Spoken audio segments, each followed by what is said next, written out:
As the first half of the season comes to a close, the most successful manufacturer in the history of Grand Prix Racing have endured arguably their worst season in the Premier class. Where do you start for Honda? Things looked promising in testing as the 2022 Honda was rolled out in Malaysia and the bike looked fast. It appeared that all the Honda riders thought that the bike had improved in terms of rear end grip. Even at the first round, Pol Espargaro and Marc Marquez finished inside the top 5, and Espargaro had led the majority of that race. He managed to finish on the podium, which showed promising signs for the 2022 bike.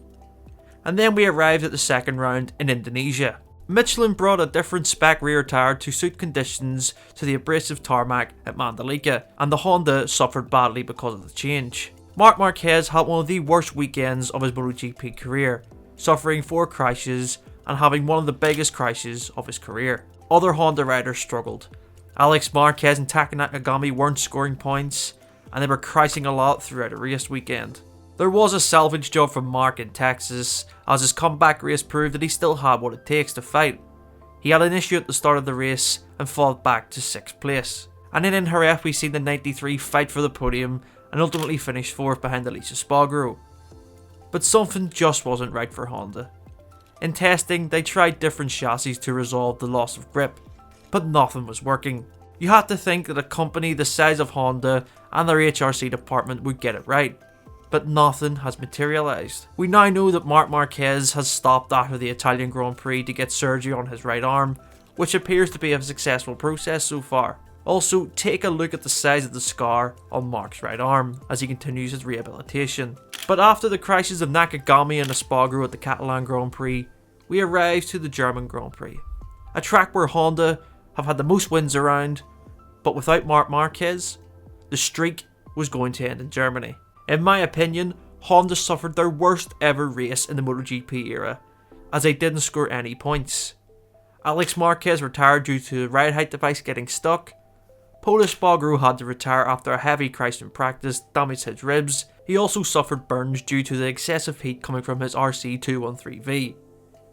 Nakagami crashed out, and test rider and replacement rider for Marc Marquez, Stefan Bradl, finished 16th place and last after suffering burns on his foot, again from excessive hot air coming from the Honda. This race marked the first time Honda didn't score points in a race in the Premier class since 1982. As we arrived to Assen, Pol Espargaro had to pull out of the race weekend due to pain from his ribs after FP2.